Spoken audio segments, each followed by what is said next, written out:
안녕하세요. 하루 필수 말씀 충전 하필 큐티 조종환입니다. 오늘 함께 나눌 하나님 말씀은 느헤미야 13장 15절에서 31절까지 말씀입니다.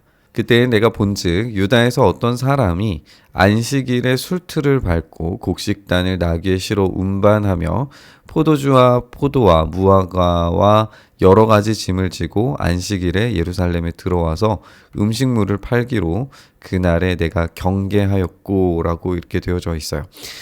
지금 어떤 사람이라고 하면 유대인이죠. 그래서 이 하나님의 율법, 이 안식일을 온전히 지켜야 되는 율법을 알고 지켜야 되는 사람임에도 불구하고 이 안식일에 대한 범죄를 저지르는 것을 우리가 보게 됩니다. 우리가 이 장면에서 생각을 해볼 수 있는 건 뭐냐면 이들이 이렇게 안식일을 범하고 일을 하는 이유에 대해서 생각을 해볼 필요가 있겠죠. 이들은 당연히 생존을 위해서 일한다라고 생각을 했을 겁니다. 그리고 그렇게 일했을 거예요. 우리가 계속 살펴봐 왔던 것처럼 예루살렘이라고 하는 이 성 자체만 놓고 봤을 때 이 성은 주민들이 많이 살지 않았고 건물들이 이제 세워진 지 얼마 되지 않았기 때문에 도시의 기능이 떨어져 있는 상태예요. 생산성 자체가 떨어져 있는 상태다라고 하는 점을 생각을 해보면 이들이 먹고 사는 일에 어떻게 보면은 최선을 다해야 하는 상황이었는지도 몰라요. 그런 상태에서 생존하기 위해서 일을 하는 것이 한편으로 인간적으로는 이해가 되기도 합니다. 그런데 이 생존을 위해서 일한다고 하지만 그렇다면 이 생존을 통하여서 이익을 얻는 사람은 누구인가를 생각을 해볼 필요도 있겠죠. 두로 사람이 예루살렘에 살면서 물고기와 각양 물건을 가져다가 안식일에 예루살렘에서도 유다 자손에게 팔기로 첫 번째 이익을 받는 사람은 유대인들, 이스라엘 사람들, 이 성에 사는 사람들이 이익을 보는 게 아니라 두로 사람들이 이익을 얻고 있다라고 하는 것을 발견해요. 또 하나는 뭐냐면 유다의 모든 귀인들을 꾸짖어서 그들에게 이르기를 너희가 어찌 이 악을 행하여 안식일을 범하느냐. 다시 말해서 부자인 사람들, 지도자들 이런 사람들이 지금 이익을 얻고 있다는 거죠. 좋은 표면적인 이유로는 생존을 위해서 일하는 것처럼 보이지만 결국에는 이방인들 그리고 부자들이 이익을 얻고 있었던 구조였으리라고 충분히 생각을 해볼 수 있는 겁니다. 그렇다면 지금 이 안식일이라고 하는 것 자체가 하나님께서 이 안식일을 주시고 또 이것을 통하여서 얻기를 원하는 얻어야 하는 이익이 무엇이냐 하면 하나님께서 그 모든 쓸모와 필요를 채워주신다라고 하는 고백이에요. 그리고 하나님께서 그 일을 하신다는 거죠. 그래서 하나님이 책임져 주심을 경험하는 것이 가장 중요한 안식일의 기능이에요. 그렇게 생각을 했을 때에 안식일을 범하고 생존하기 위해서 애쓰고 노력하고 몸부림치는 것들이 하나님께서 주시는 그 은혜를 경험하는 것도 아니고 오히려 이방인들과 부자들이 이익을 착취하는 구조로 갔을 때에 이 성 안에 있는 은혜가 사라지죠. 그리고 그 기능이 하나님께서 책임져 주시는 그 기능이 온전하게 발현된다라고 볼 수가 없죠. 안식일이라고 하는 것은 그냥 일을 쉰다라는 게 아니라 하나님께서 일하신다, 하나님께서 역사하신다라고 하는 그 삶의 고백 그리고 그 도성의 기능이 하나님이 원하시는 방식대로 운영되는 것이 안식일의 목적이에요. 이것에 대해서는 우리가 더 많이 나눠야 할 이야기가 많을 겁니다. 어쨌든 이 안식일의 기능이 온전하게 이루어지지 않음으로 말미암아서 이방인들이 이익을 얻고 부자들이 이익을 얻고 빈부격차가 점점 더 벌어지고 하는 잘못을 그냥 방치할 수가 없는 거죠. 이것을 통하여서 결국에 하나님께서 꾸짖으시고 그런 범죄들 그리고 하나님을 경외하지 않고 하나님의 책임져 주심 안에서 살아가는 것이 아니라 이방신들의 이 세속적 부요함을 따라가는 이런 우상숭배적인 태도에 대해서 하나님께서 징벌을 내리셨다라고 하는 것을 느헤미야가 다시 한번 언급을 하고 있습니다. 너희 조상들이 이같이 행하지 아니하였느냐? 그래서 우리 하나님이 이 모든 재앙을 우리와 이 성읍에 내리신 것이 아니냐. 그럼에도 불구하고 너희가 안식일을 범하여 진노가 이스라엘에게 더욱 심하게 임하도록 하는도다라고 그렇게 꾸짖습니다. 그래서 이제 이것에 대한 해결책을 제시하면서 안식일을 거룩하게 지킬 수 있도록 명령을 내리게 돼요.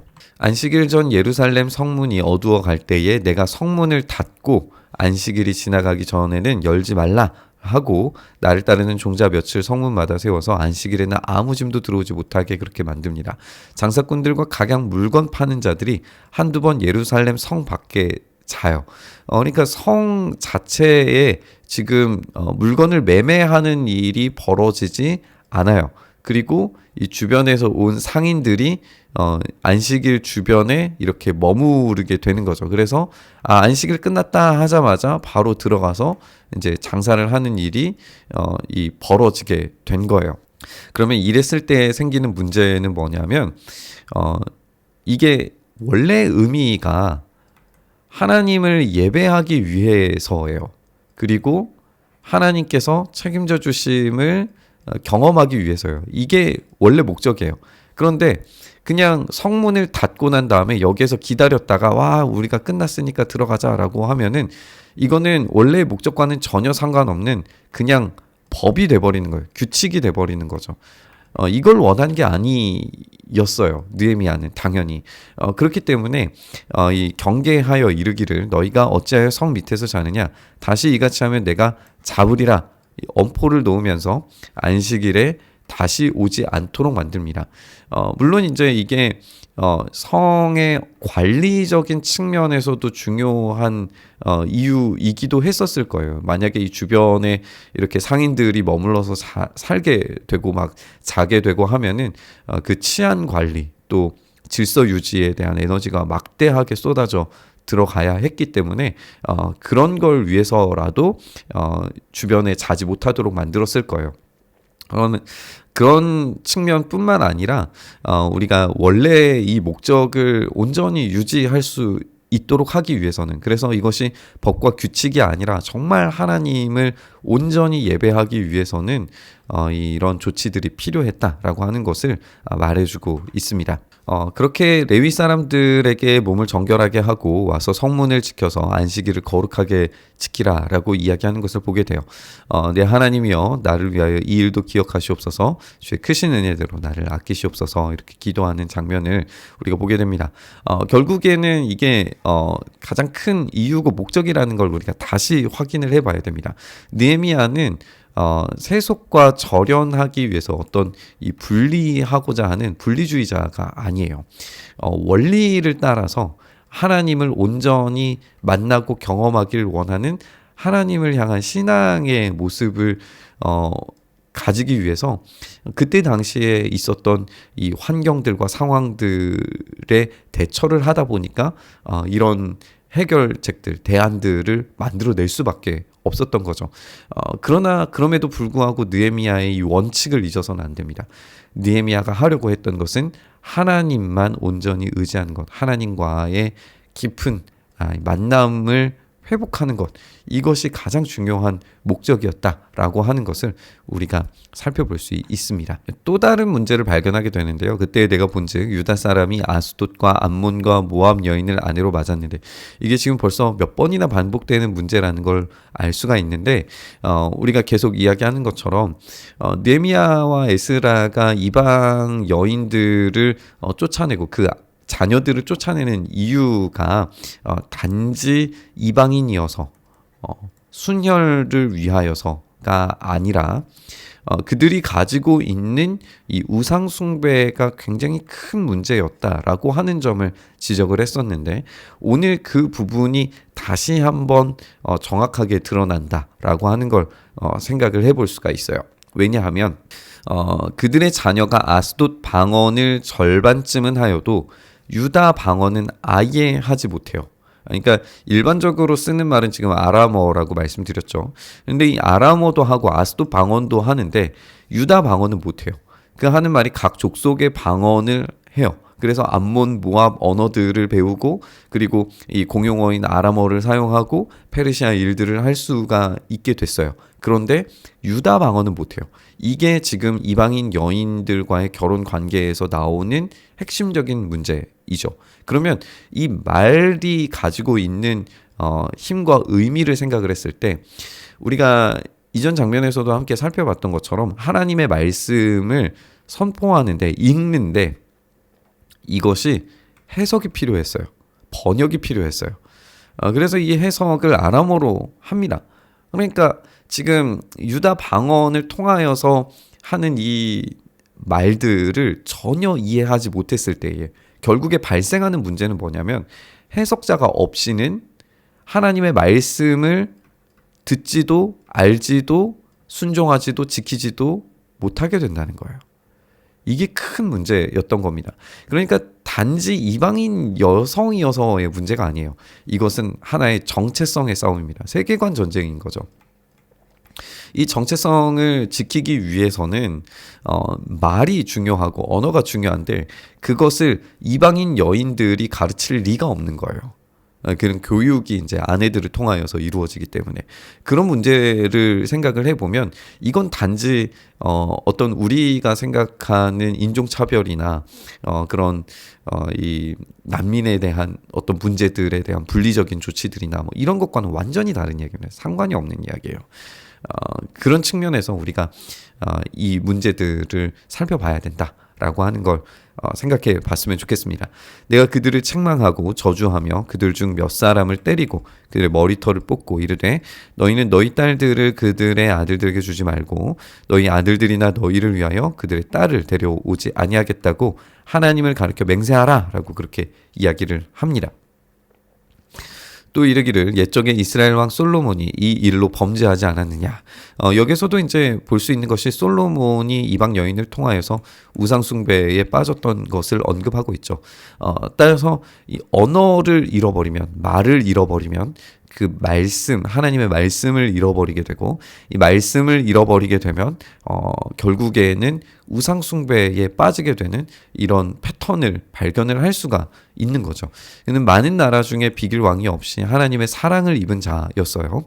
하나님이 그를 왕으로 삼아 온 이스라엘을 다스리게 하셨으나 이방 여인이 그를 범죄하게 하였나니 너희가 이방 여인을 아내로 맞아 이 모든 큰 악을 행하여 우리 하나님께 범죄하는 것을 우리가 어찌 용납하겠느냐.